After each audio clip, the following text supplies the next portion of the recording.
YouTube? What's good? It's your boy Jody Joe. Welcome to Jody's Corner. This completes the cycle, ladies and gentlemen. This is it.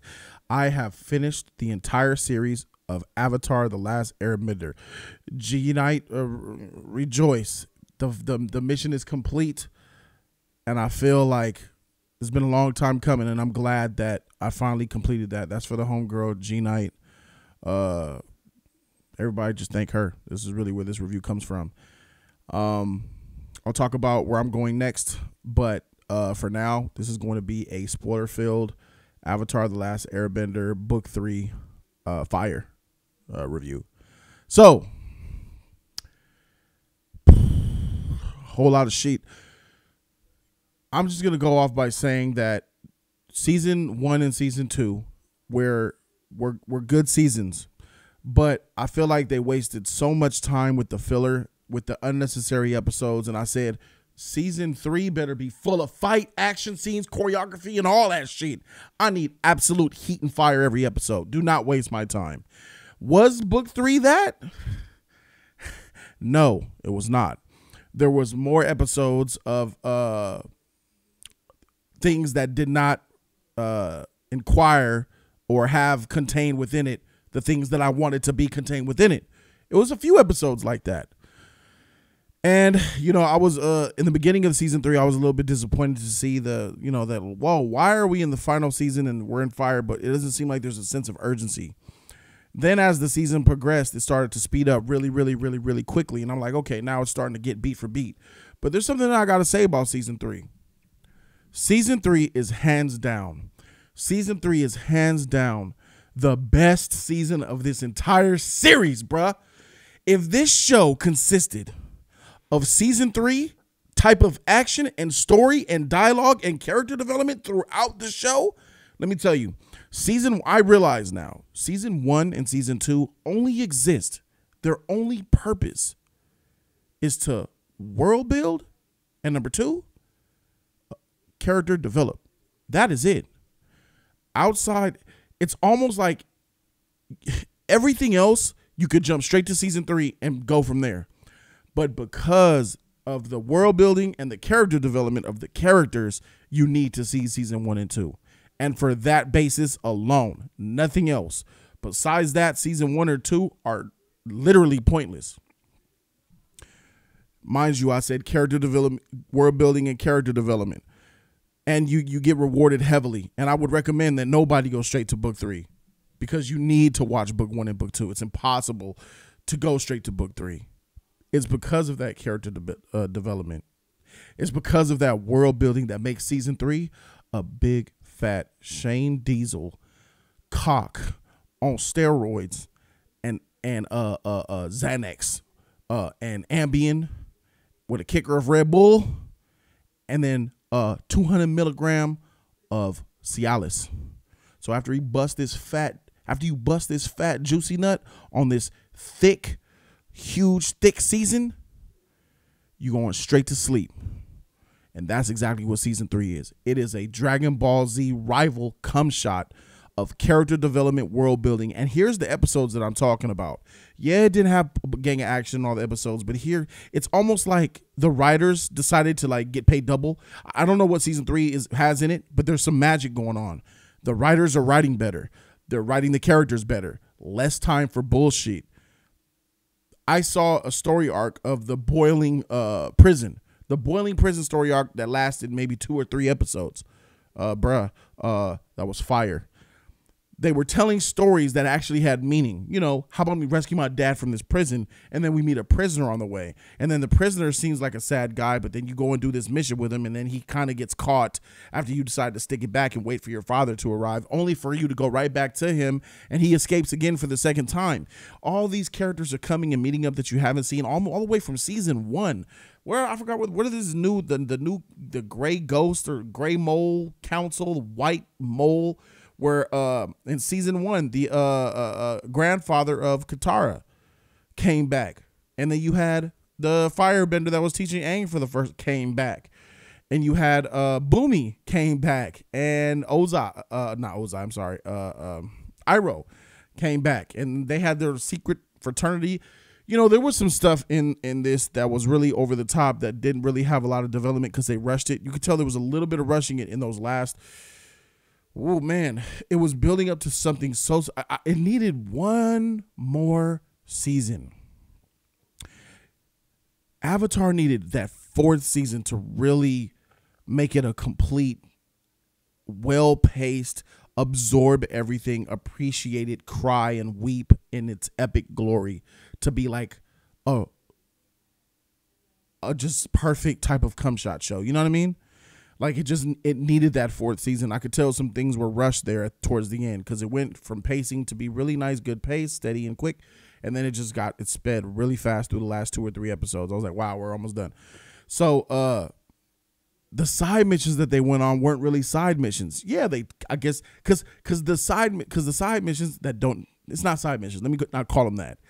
The journeys and the necessary moves that needed to be made during season 3 this season were necessary. And we saw like for instance, we saw Katara and Zuko. It was Katara and Zuko went to go find the murderer of Katara's mother since she was a kid. And that whole entire episode was fire. You got a lot of pain out of Katara. Some of that came out. She's still definitely that motherly role. And in that episode, I saw Katara bend blood, bruh. I saw her bend blood. That's how enraged she was, bro. When I saw her bending that man's blood off GP, I was instantly like, bro, this is the best element to bend, bro. I want to be a waterbender. And I was waiting for it to happen again, especially at the finale when Katara and Zuko fought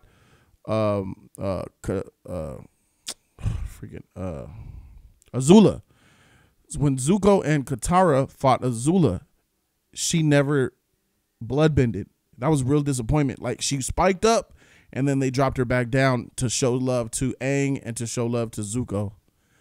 I don't like what they did with Iroh, towards the end. I thought he was going to have something more glorious. I thought he was going to save the day. To be honest, I thought he was going to take on his brother, but then they made up this bullshit narrative that it has to be the Avatar that defeats Ozai or whatever, the Fire Lord. His name was Ozai, the Fire Lord. And I was like, oh, okay. But then when he went to the Earth Kingdom, he showed some power. I saw some power. This comet is here, and that's the overall objective. Yo, look, there's a fire comet coming, and the Fire Nation gets times 10 more powerful. Every 100 years. I think it was 100 years or 1,000 years. They only get that powerful once in every 100 years, I believe. Yeah, I think it was 100 years or 1,000 years because I remember Iroh said it. But it's power like no other. And there was fire flinging everywhere. There was even lackeys throwing fire down on the ground from their big air balloons. And I was like, wow, okay, everybody's got a boost here. And I was really interested and a little bit let down by the way they handled General Iroh. Even though he went to the Earth Kingdom, he flexed on some tanks, flexed on some little earthbenders here and there. I really want a little bit more, but everything that I got from him was on the emotional character building standpoint. And I'm completely content with that. I wish he went out, did some more G shit, really show them muscles. Like, even come out of your cloak, bro. Let that body show, bro. He got buff, bro. I was like, shoot, he got cut in prison. I'm like, oh my God. That was so much building behind him, bro. I'm gonna give you guys my top 5 again. It has changed. My top 5 Avatar characters have changed. So stay tuned for that. But with Iroh, he is still very much the heart of this show. Zuko was on this huge redemption arc, and just seeing him develop like that, he's totally different in book 3. His growth was exponential in this show, man. I'm like, dang, how I go from not caring about you to actually caring about you now? Like, I like you now. And it was, and you had to see back and forth in order for you to finally see where he was going to land. And I know that was the point of developing him, but I feel like they did the back and forth a little bit too much. I wish that he really made the conversion in book 2, to be honest. so he could develop even more. Like, had he made the conversion in book 2 and did some stuff in book 2, then by book 3, we're like, okay. But book 3, he sought out Avatar. He sought out the team. He was like, how can me, this evil person who hunted down Aang for all this time, how is it that I can be accepted? How would they trust me? How is it that we could get to this point? And that's when he went on the mission with Katara, because Katara was the last one that trusted him. And then once he went on the mission with Katara and found this feeble old man, this pathetic trash old man, and she decided not to end his life and just leave him in his misery that he's in, and that gave her the closure she needed, and it also allowed her to embrace Zuko. So Zuko was just knocking down barriers for me. And me as a viewer who didn't really care about Zuko, I'm sitting back and I'm like, wow, that's another one. Wow, another one. Dang, all right, Zuko, look at you. Come on, you know, play out. Yeah, you all right, man. Shoot. And it's not just because he went good. Him going good was great. But it's the writing for him just got so much better in book 3. It's night and day. And I understand that's development. He was a confused brat for too long in the first 2 seasons. I feel like they played with that too long. They should have really shortened that. Let him get on the right track so we could grow to love him even more. So I think that end fight between him and his sister would have meant even more. It did mean a lot. Don't get me wrong, it meant a lot. But the way they handled that fight, I have issues with, and we will get there eventually. So when it comes to Katara, she's great. Zuko, great. Toph, completely, Toph, the metal bending and stuff like that, that's cool and all. You know, we saw that in book 2. I didn't even mention it because it really didn't mean anything. You know, she was in prison. She got out. She could only bend, and she can't even really bend metal, to be honest. That's a little bit of a reach. She can mangle metal. She could pull metal. She's like strong. She could grip metal and wave it around. She can't really bend metal. She needs, first of all, it's restricted. She can only manipulate what she touches. She can only bend metal. She can only maneuver metal a little bit, get strong on metal by touching it, which is a huge weakness. That's weak. I'd rather earthbend. But in a pinch, metal bending comes in. What she has comes in handy every now and then. But she can only pull it. She can only like crinkle it a little bit. She can't manipulate it. She's not bending any metal. So I wouldn't even call her a metal bender, to be honest with you. But it's a sign that, she's a prodigy. What do you want? Just like Katara, though. I think that Katara's feats are just as good, if not better, than Toph's, in my opinion. She used her power when it counts. Katara actually was in battle. I have a real big issue. Let me just show you guys. This is the story of Toph. Let me just go ahead and check this out. This is the final climax. This is part 4 of the comic. And this is pretty much the story. Zuko, I'm going to talk about him in a second, but this is just stuff that you will see. Help me, pulling her arm. Sokka, man. Look at Sokka, bruh. Sokka making it happen. What? Bruh, Boomy. Take this sword, Beach. Sacrifice my sword. You know what I mean? That part. Saving her, pulling her, yanking her. I think there's a part here. Yeah, all right. I think that was in the previous episode. But yeah, there was an episode where she was just running on top and Sokka's just pulling her along like a little child that she is. Toph is trash. That's just how I see it. She's a great earthbender. She is the best earthbender. And I want to really talk about something here. I think a lot of fans do not understand the difference between being able to bend better or bend while you fight better. How important and useful is your bending when you do not use it in a fight, and you cannot use it in a fight? Or what is the point of it? You know what I mean? There are earthbenders in this show that actually can't bend as good as Toph, but will probably in a fight wax Toph. Because, I have to go by what I see. And for the most part, Toph is a child, and she plays the child role throughout this whole entire encounter. Her earthbending wasn't utilized at all. She didn't even need to be here. She's a complete child, waste of space, trash, garbage character. And I only call her that because she's cool, smart, says smirky remarks and all. That's fine for a mascot. That's what she should have been. She is a mascot with earthbending powers. That's what she is. There's no huge character development to her. Toph is a bad character.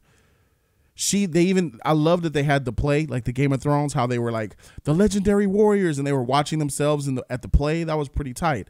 And then in comes this buff dude. Everybody's mad at the characters that they're playing at the play, right? It's the first opportunity for self-reflection for all the characters. And everybody had a problem with the way that the actor was portraying their character. And then in comes Toph, this big buff muscle-bound dude with a freaking Toph face. And she's like, I love it. Yeah. Like nothing means nothing to her. She has no feelings. She has no emotions. She has no story. She's a spoiled, rotten, rich girl who is overgifted, who is overachieving and doesn't even deserve it. Why? She's blind. She could see better than most people. So she's a gifted, young, spoiled brat who ran away from home to live the good life, stealing and thieving and pillaging and having fun, farting, not cleaning up her tent, not helping out Katara on the way there, not being moral support, only want to go on journeys for fun. She is probably the worst character in this show out of the main crew, bro. And I got to think about it, but I got her at the bottom, bro. She trash. Do not talk to me about Toph anymore. Weak sauce. Filth bottom of my shoe, bruh. Saucy sauce. Done. Rest in peace. Casket. Now, Sokka. Here is Sokka in season 3, who shows nothing but heart and love for his father. Yearns to be with him. Risked his life to save him. Takes Katara, takes charge of the army attack on the Fire Nation. They took a L, they had to fly away, leaving his father behind. That hurt him. They always splitting up the family, but he was always there. Sokka always had everything under control. He elevated his stance as a general of the army, made his father proud of him, man. Made me proud of him, bro. Sokka is a motherfucking G. He overachieves when he doesn't have the tools to even achieve. He's in the game when he isn't even given a uniform, bro. I'm seeing this motherfucker carry his own weight around all these benders who ain't even using their powers right, bruh. Man, a lot of these motherfuckers out here looking sauce. And I just showed you a scene where a powerless Sokka had to save Toph, who could metal bend and earth bend. Bruh, miss me, bruh. Shout out to you, Sokka. Sokka just got boosted in this motherfucker. The main characters took boosts up in this series, bruh. Up in book 3, they took huge boosts, bruh. I love it. Shout out to Sokka. I'm ranking my top 5 at the end of this show. I still don't probably even know what my top 5 is. It's going to be glorious. Sokka was great. Sokka showed me that he's a leader. He's a grown motherfucking man. He got his girl by his side, kissing his shit. Ain't no bullshit with him. Yeah, he jokes a lot. He eats meat, talks shit, farts. I get that, but it's cool. And let me tell you, man, the comedy up in this thing was actually funny. They wrote funnier jokes and they had better dialogue. There was a scene where they were by the beach hashing it out about each other. It was Zuko and Zuko's girlfriend. Shout out to Zuko's girlfriend, the emote. They all had a campfire and it was just dialogue of just your inner demons. And they all came. I'm like, dang, bro, this show grew up quick. You had Zuko, you had Take Away Your Bending Girl on the beach, and you had Zuko's girlfriend, Emo, and you had Azula there. And they were all lashing out. Man, you ain't got a father. Yeah, my father left me. Why are you so emotionless? Zuko, why are you so emotionless? You don't show nothing. And she finally, broke through. It was a breakthrough moment. And I'm like, dang, man, they really letting it off. Fuck. It's little conversations like that I wish that was riddled throughout the entire series. And I think that it did I look back at the first 2 seasons and I'm like, man, nah, no. Those are good seasons, but man, they can't hold a candle to book 3. Those of you guys who were in the comment section and said, Jody, wait for book 3. I was doubting all y'all. I thought I was going to have to be the dude to come up here and wreck this show. And I'm like, oh, fuck. But those of you got wait for book 3, Jody, you about to get. But y'all all said it. Wait for book 2. When I was critiquing book 1, wait for book 2 though. It's gonna be lit, and I was completely dead down. And wait for book 3 then, Jody. That shit gonna be fire. You ain't ready. You ain't ready, dog. Hey, homie. Wait for that book 3 though. I'm like, man, these niggas gassing this shit up. I am about to wreck this show. And I kind of went into book 3 like, man, let me just watch this shit. my expectations dropped. And man, y'all were right, bruh. Thank God. Y'all were right. Book 3 is absolutely fire. The dialogue is better. The jokes were better. It was funny. I recall laughing almost every episode. Some people said a lot of people like it because the show is fun. Not season 1 and 2. Those were kiddie, junior high, not even junior high, elementary type jokes. Dialogue was weak. Bro, this is a totally different show. Season 3, I don't know what it is. Maybe you guys know something about writing and production or something. Season 3, book 3 is a totally different season than the rest of the show. It's just different. There's book 1 and 2, and then there's book 3 over here and up here. They're just not the same. They're not on the same tier. Chess, book 3, checkers, book 1 and 2. I mean, that's really what it is. It's really what it is. And it's just better written. It's more cleaner. The animation looks better. The acting is better. The action is 20 times better. Lots of action in this. Lots of story. Everything just blends in and just works. Zuko was on this redemption arc. And after he conquered being welcomed by Aang in the group, there was an unfinished chapter that needed to be closed. He needed to be reunited with his uncle. And his uncle was asleep. And he came into the hut. And, his uncle snoring. And he just watched him all night. Next morning, uncle wakes up. Back turned to him. And he just starts crying. Uncle, I'm so sorry. I apologize. I'm terribly sorry. You were right. I'm just so ashamed. I know you're mad at me. I know you hate me. I know that. And the uncle's just sitting there, just come here, hugs him. Iroh brought him in for that hug, hugged him all tight, bro. Tears leaking, bro. That music, eyes, bro. I was like, oh shoot, this is epic. Cried, grown man, cried on this shit, bro. I cried twice in this freaking season. Fuck. She hit me straight to my freaking core. Everything. The whole I think this might be an accurate statement. The entire show was about Zuko. It wasn't about Aang. I don't see it as the story of the Avatar. It's called Avatar. I get it. It's called The Last Airbender. This is the story. Number one, this is the story of the Fire Nation. More specifically, the royal family. More specifically than that, the trio between father, daughter, son, and uncle. More specifically than that, the story of Zuko and his rise to become the Fire Lord. Fire Lord Zuko. And that's a more appropriate. It's him and his uncle, man. It's him. It's the Star Wars story. The lost Jedi that goes to the dark side and years later comes back.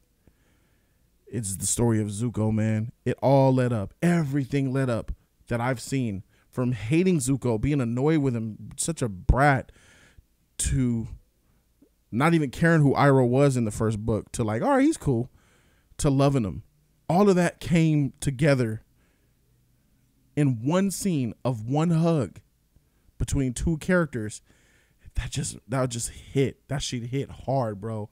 And it's a freaking Nickelodeon cartoon. I'm like, dang, that's some good old fashioned character development right there. I would feel like the cowardly, like, if I had a tail, I'd have been dabbing my eye. What you going to do that for? Bruh, I felt like a little bitch when I was watching this shit, and I love it. Shout out to Zuko and Iroh. It's a great story that I just watched. The story of Zuko, Prince Zuko, or King Zuko.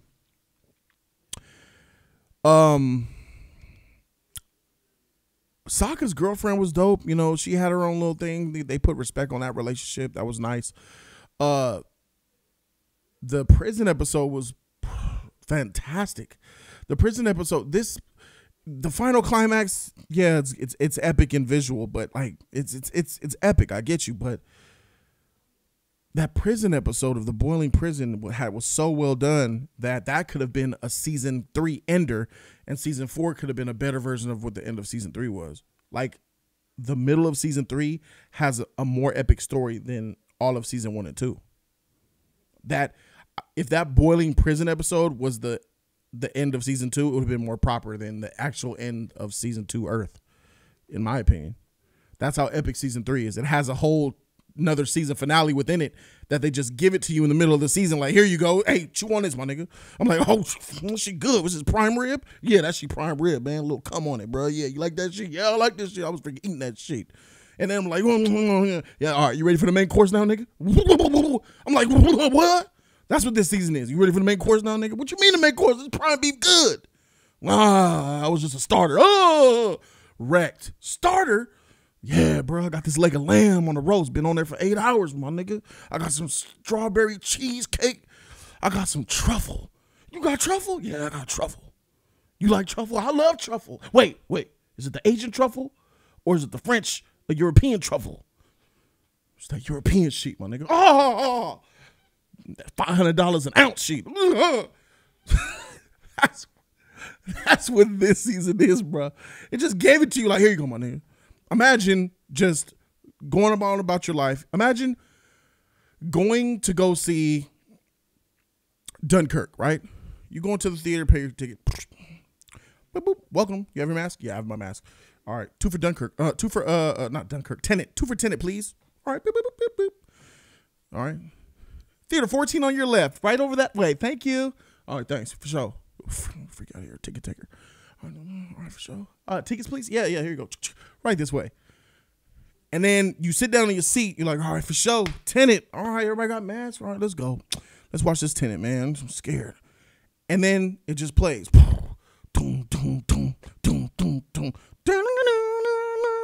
Wonder Woman 84 plays, bro. For free. It just plays. It ain't Tenet, mother. I'm sorry, but I know you want Tenet. Here's this Wonder Woman 84. Something you just wasn't expecting that you just got, bro. Like in this epic fire. That's what season 3 is. And I don't want to be gassing it, but I'm telling you, man. Jeez, thank God for this season, bro. Woo! I was going to be like, man, this show mediocre. Not mediocre. Like, I would have been like, this show is all right. It's good. It's a good show. This is a good show that you could watch and then move on with your life. Nah, this is special. This is a special show. Thank you, book 3. So anyway, enough of that gassing and shit. Sokka dope. Father dope. War scenes dope. Toph trash. Appa sidelined. You know, I get it. You know, no more development for Appa. We know who he is. We know what's going on. They had to develop other characters. Still love Appa though. And what else notable that before we get to the end fight conclusion, other characters that I might be missing here. It's really just it's really the core team. They all grow up. They all have this chemistry, and everything just organically comes. It's a slow burn, but it just comes together in season 3, and it all just makes sense. Right, the prison episode where they were escaping with the warden on the chains going up the mountain, and Zula and her 2 little bitches, they were gonna chop the shit down, and then they escaped and got up out of there. And Azula's friends betrayed her. Azula's friends betrayed her because, you know, the girlfriend cared about Zuko. I love him. That's why she got betrayed. Once that happened, once that emo girl betrayed, and the take away your bending chick, once they both betrayed Azula, that was the beginning of the end for her. That was her unraveling, you know. She started to lose it. There had to have been something there. That's why I wish they really explored her more, because, man, Azula really took the turn for the worse. I didn't even recognize. I'm like, what? And I'm okay with her going mad. She went full Mad Queen. She went Mad King in this motherfucker. Burn 'em all. She even looks gangly and scale, and she looked bad, and she legitimately lost her mind. And I'm like, okay, so this is how she's gonna fall, because all y'all know, Azula's that bitch. She's the most powerful character in the show, and I'm gonna be honest with you guys. Azula's stronger than Iroh. I'm sorry, she's just stronger than Iroh, and even from what I saw, even the Fire King, I mean the Fire Lord, is stronger than Iroh. Yeah, you would. It's that yearning, like, Iroh, what are you doing? Like, I wanted to see, she threw a big fireball, but then the next scene I saw the Fire Lord throw a bigger fire wave. And I'm like, okay, so there's levels here. Your younger brother is stronger than you. But here's the problem that I have. Here's the problem that I have with that, right? Well, let me, I'm going to get to that in a minute. Let's go back with Azula here. So Azula, Zuko, and Katara have the fight, and Azula baits Zuko into a one-on-one. Katara's like, yo, bro, you need both of us, man. What you doing? He said, yeah, I could get her, but she's different now. She's losing it. Zuko knows she's losing it, so I could get her now. She's off edge. And you're right. That's the exact edge that she needed, because there's no way that Katara and Zuko could beat Azula. We've seen this time and time again. Azula wrecked these motherfuckers. That's just what it is. She wrecked everybody. Aang, Iroh hit him in the heart. Bah! Everybody they all could taste the Azula power. So we knew that these two weren't going to be enough. I'm like, what's going to go on? I'm like, okay, so the Mad Queen thing is actually helping the story out, because she's on edge. She's not as strong or as witty. Her wits are just as valuable as her feats with her power and stuff. Yeah, she's agile, but she didn't have those wits. She lost her mind, and she was crazy by the time she fought Zuko. And it was still pretty much, it wasn't even a stalemate. Zuko was better. He was sharper. He was in control. She was gasping for air. And Zuko, he was ready with it. He did that cartwheel sheet, threw her off balance, wrecked her sheet. And then she threw that thunderbolt. Not at Zuko, but at Katara. Zuko jumped in front of that motherfucker, took that unlimited power to his body. And then it was all about me and you, Katara. Azula and Katara, one-on-one. I said, as soon as Zuko went down, and Azula was like, come on. She came at Katara. I was like, all right. I sit up and I was like, yeah, let's go, Katara. Get this beat. Let's see what's happening. Let me see some blood bending. I was thirsting for it. I said, she's going to push it to the limit. Katara was running the entire fight. She didn't want zero, and I mean zero. And I do mean zero smoke with the goddess queen Azula, my nigga. Katara didn't want no smoke. She was running from her, bruh. She was going to die. And a little bit disappointed to see that, especially since I saw her blood bend. So now I know that she can't blood bend. She doesn't have the control or the ability. It's like worse than the Avatar state for her. Like, that one emotional moment in her life is the only thing that allowed her to do so, with rage and stuff like that. And she doesn't have that built within her. That goes against who she is as a character. She's a motherly lover. So for her to go that deep and that dark, I don't think that'll ever happen again. So Katara is not a bloodbender. She did bend blood that one time, but that was like a once in a lifetime type of thing. It's never going to happen again. And I knew that. And I was instantly like, okay, Katara's not that chick. She's tight. She's great. She's a very good waterbender. She's not the best waterbender, obviously. You know, her grandfather's clearly better, but she is a very capable waterbender. I think that she was derailed in her own training because she gave so much up to Aang, you know, following his coattails, not just him, taking care of the whole family. The family being, you know, the team, Toph, Sokka, you know, she was taking care of. She was the mother. And they even talked about, am I the mother? Do I nag? She was the mother of the crew, and I like that. And there's nothing wrong with that. But I do wish that she had a little bit more power development after the bloodbending element, because it really showed that she was lacking when it came to fighting Azula. She just wasn't outclassed. But she did something smart. You know, Azula reached in and she lunged up the ice water. I'm like, okay, well, you could have bended this, but this show is showing a lot of bending that they could have been doing in the show, but they never did.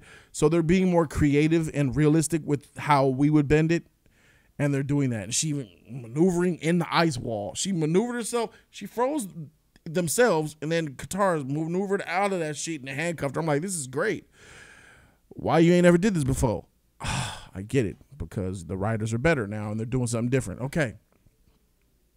And just to see her spaz out, Azula's defeated. She's handcuffed, so she's done. And she's just raging out crazy. I'm like, this is good. I'm like, okay, this is cool. She lost it. She defeated herself. She is so freaking, and man, shout out to Azula, my nigga. Azula's the most powerful character in this show, bro. I don't want to hear it. Don't come at me about Avatar state, because that doesn't count. He can't even go Avatar at will. So please miss me with that shit. Azula can kill Aang at any time she wanted to, bro. She shocked him out of Avatar state last time I checked. Please don't start with me, bro. I seen this show. Just like Azula wrecked Aang on that drill, whoever that motherfucker I was arguing, wasting my time in the comment section. Aang won. You see, he pushed her back. She knocked him out. Picked his body up and was about to killing blow this motherfucker. She was just too slow. She was basking in it. Had she not basked in the glory and just killed him, he would have been dead. Unbelievable. Wasting my time. Anyway, Azula's that bitch. She had to defeat herself with her own sanity. She had to go insane to lose, bro. That's how epic she was, bro. Azula is fire, my nigga. Like, literally, bro. She throwing that blue fire and electricity like it ain't no other day. She could beat her father, bro. I honestly believe she could beat her father in a one-on-one fight. But, you know, that's here nor there. Here's the problem that I have with, all right, we're at the last fight. So we got Fire Lord and Aang fighting. This was the least important fight, in my opinion. I didn't care. It looked good seeing all the action and stuff, but Aang is such a weak character to me, bro, that his fights are not interesting. I just know what he's going to do. He's at war with himself the whole season like a bitch. I don't want to kill the Fire Lord. I don't want to kill Aang, you got to kill him. Aang, you got to kill him. What do you do? How else are you going to, defeat? He'll never stop. You got to kill him. Even Zuko, you got to kill are you going to kill my father? You got to kill him. You have to kill my father. Aang, are you going to kill my father? You have to kill him. No. He has to be defeated. You have to kill him. I'm like, yeah, good. Everybody knows you got to kill him, but freaking Aang. Oh, there's another way. There's another way. There's got to be another way. No, ain't no other way. Nigga went and had hallucinations. Talking to previous avatars of all generations. Brings out the wind avatar who separated a continent, bruh. You must kill this nigga. That's what she says. You must end his sheet. I don't want to kill. Wreck his sheet entirely. You must end that life. Spill the blood, bitch. He was like, oh, freak you. Next avatar. Bring the fire one out. Hello, Aang. How are you? Look, guide me. Give me guidance. I don't want to kill the Fire Lord. How do I do it? You don't want to kill the fire. Man, stop being a little bitch, Aang. You must end his sheet. Wreckage upon thee to this motherfucker, bro. What you talking about? Ain't no what, you little pussy. All right, never mind. Go away. Boom. Well, maybe if I get an air avatar, he's a monk, so he'll tell me, hello, Aang.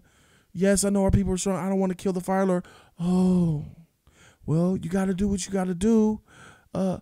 Kill this motherfucker, bro. Even the freaking monk avatar, like, what you talking about? Kill him. And I'm like, yes, this is good. Tell him.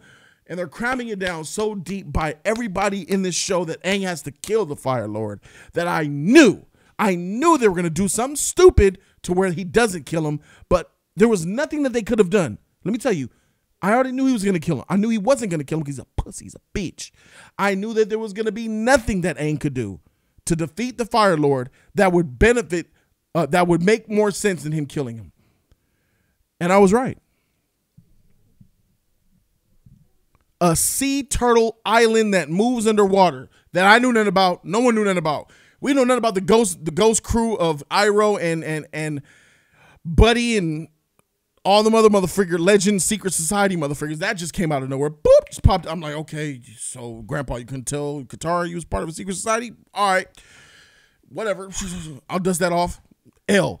And then this big giant floating turtle that he put his claw on Aang's heart and head. You will know. Wait for it. I'm like, what is all this shit? This exposition. It was BBS. They BBS'd a whole lot of narrative in there in those last 2 episodes. I'm like, okay, bro. All right, bro. So now you're trying to make sense of how he's going to defeat him by taking his bending away. It was this huge exchange. Eyes opening up, beams to the sky, beams to hit. And I'm like, I'm winning. Let me show it. Let me just show it how cheesy this shit is, bro. It was very anticlimactic in my opinion. This part right here. At this moment, I'm like, what is going on? I'm like, what's all this new stuff?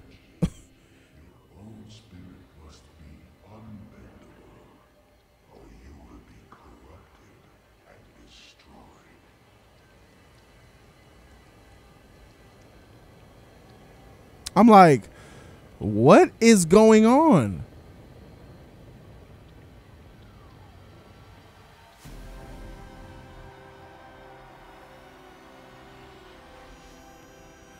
I'm like, so you're consuming the Fire Lord and he's taking over your body and then you fight it off at the last minute to take his bending away. I get that.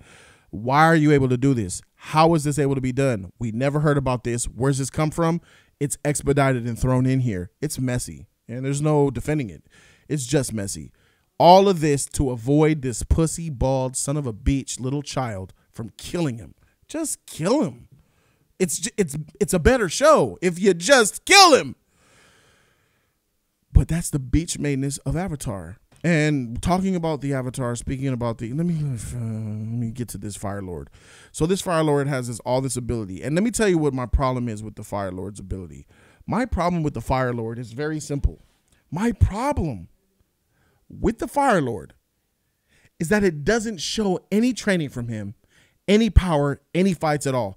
In fact, it spends 2 seasons not even showing his face. So how is it that I am supposed to believe, perceive how this motherfucker is powerful? How? I'm supposed to take it. Iroh was the general. Iroh was the older son. Iroh was powerful. But all of a sudden, without the Fire Lord having to lift a muscle, I haven't seen him lift a freaking finger in his whole show, and you just unleash all this power. I'm like, oh, all right, so I guess you're just a powerful motherfucker. Your evilness makes you powerful. I know why Azula is powerful. I know why Zuko gained power. Tight. That brought it up.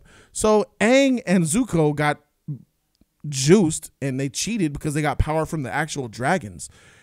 Aang learned to firebend on a high level from dragons. He was gifted the power, bro. Zuko was gifted the power because he lost his mojo and he got stronger because the dragon gifted it to him. So it's like they didn't really work for that. That episode was cool and all, but I'm like, man, jeez. Yeah, I know Aang had to learn firebending fast, but golly, in one episode he got it.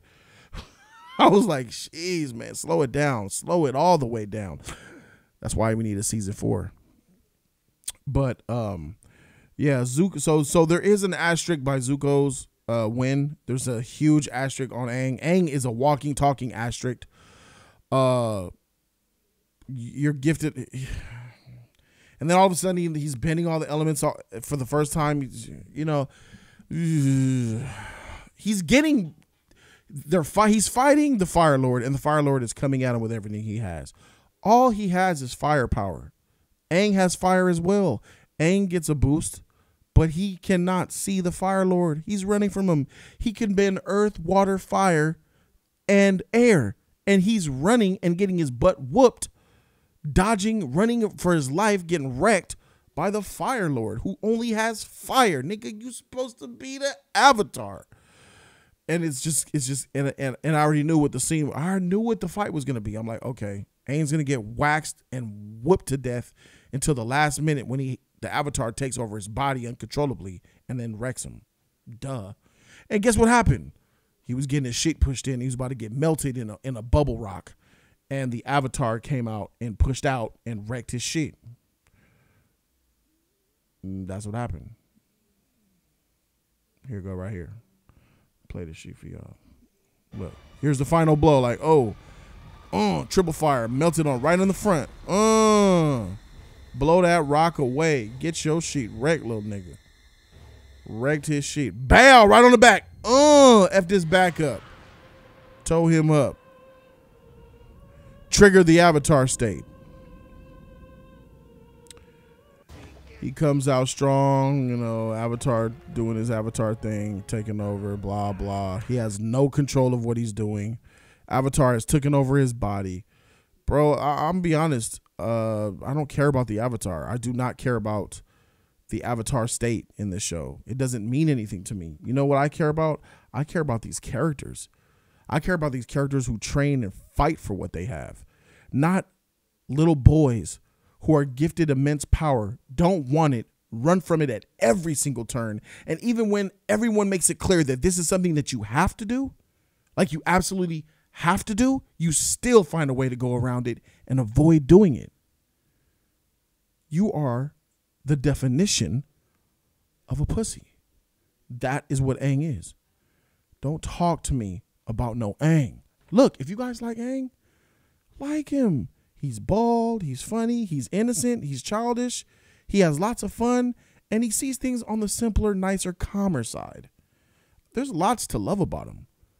But as a champion of the show, stop it. Iroh's the champion. As a champion of the show, stop it. Azula is the champion. As a champion of the show, stop it. Zuko is the champion. This little nigga, he ain't shit. All he is there to do is tell a story about all the different elements. That's his whole point in the show. I don't give a freak. I never did, never will. Aang is trash. People say The Legend of Korra is absolute trash sauce. Every Avatar fan that I know tells me that The Legend of Korra is garbage. She's a garbage SJW filthy character. Do not. And I remember when I first told you guys, should I watch Korra too? Because that counts, right? No, Jody, don't watch Korra. Everybody united. They held hands together like the end of the Us movie. And they said, no, Jody, do not watch Korra. I'm like, dang, okay. I won't watch Korra. I only watched the 3 books. Bruh, freak y'all. Most of y'all don't even know what y'all talking about. I'm about to watch Korra, bruh. Why not? Aang is trash. Korra's already better, and I don't even know nothing about her. Korra is already better than Aang, and I ain't even seen who the freak Korra is yet, bruh. Off GP. Oh, and all those battles and debates that I saw freaking the league having about Aang versus Korra, nigga, Korra. Aang versus Korra to fight Korra. I don't even need to think about it. I don't even need to see who Korra. I don't need to see Korra bend a single element to know it's Korra. It ain't this motherfucker. It ain't this runaway, don't embrace his power, don't use them right, trash airbender. It ain't him. It ain't him. It ain't him. Not him. Not this one. Him? No. Not him. Toph before him. Oh, no. Oh, no. Korra will wreck his shit. Korra will make Aang lick her freaking kitty pussy. She's of age, right? They're all kids in this show. What do you want from me, bro? They shared a freaking long kiss, Zuko and Katara at the end of the show. French kiss in the sheet. I think they're all kids in this show. What the freak is going on? They getting married in the sheet and having sex? This is what the show gave me. They're monks. It's Asia. They do that shit. They're women at 15 anyway. 12. Whatever the freak. You get what I'm saying. But then I heard Korra's gay. So maybe you want to make her lick her pussy. Maybe she'll make that motherfucker freaking lick her butt with his tongue when she takes a dump. How about that? How about freaking that? Freaking Aang. I won't hear nothing about no Aang. Aang. What a stupid name. That's why I'm glad M. Night Shyamalan wrecked his name Aang. I'm glad. Aang is trash, bro. He's weak. He's so weak. To me. Not to you. To me. Y'all love him. I hate him.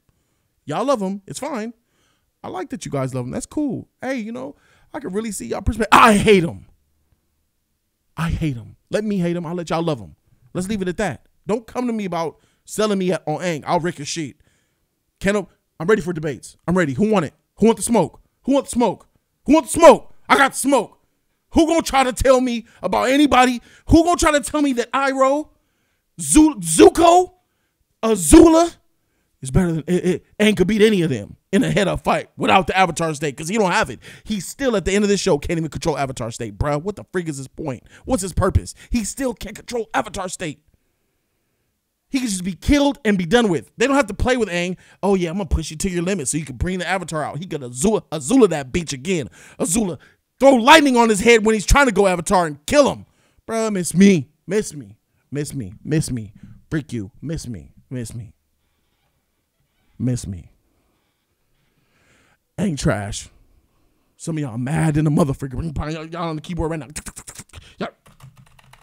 Y'all typing the freak away at me, bro. I don't give a freak. Aang trash. Just like Toph. Aang and Toph should get married. Both trash. Kids. Children. Go cartwheel somewhere. Whew. Jeez. Well, that was something.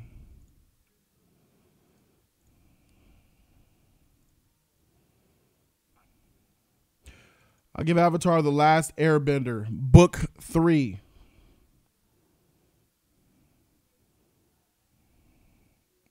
The following. Perfect. You win. Perfect. Gets that A+, bro. This she fire. With all that said, this she fire. This she fire. No nation. This she ice, no bending. Bars. Not but real though. This sheet is fire. This is a really good season. And it's a shame it's only the only good season. Epic season, you know. Well, you know what I'm talking about. The other ones are good too. This is a great show. Wait for the come shot at the end. I'll tell everybody else. Season 1 and 2 don't matter. This is what I tell people for Avatar. Book 1, book 2, you might like them, but freak them. Once you book 1 and book 2, absorb those. But once you get to book 3, it's all going to come together. All right, so that's it for me. That's the review. Put down. Oh, top 5. Who's my top 5 characters of the show all time? This is it. This is it, ladies and gentlemen. The final top 5. This is it. Are y'all ready? Y'all ready? Of course you guys are. You've been waiting for 30 minutes for it. Number 1. My number 1 favorite character is Iroh. Iroh, number 1, bruh. Number 1 favorite character is Iroh. He's the heart and soul of the show, and that didn't change. I don't know what the show would be without him. Coming in at the number 2 character. Last season, number 2 was Azula. This season, finally, overall, my number 2 favorite character is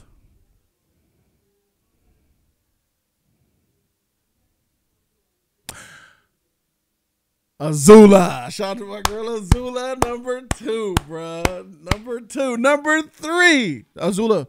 Smart, dedicated, loyal, fierce. She's determined. She's great. She never wavered. She was the most consistent character in this show next to Iroh. Those were the 2 main consistent characters. Most consistent in my opinion. And she's powerful. She's that shit. She's just awesome.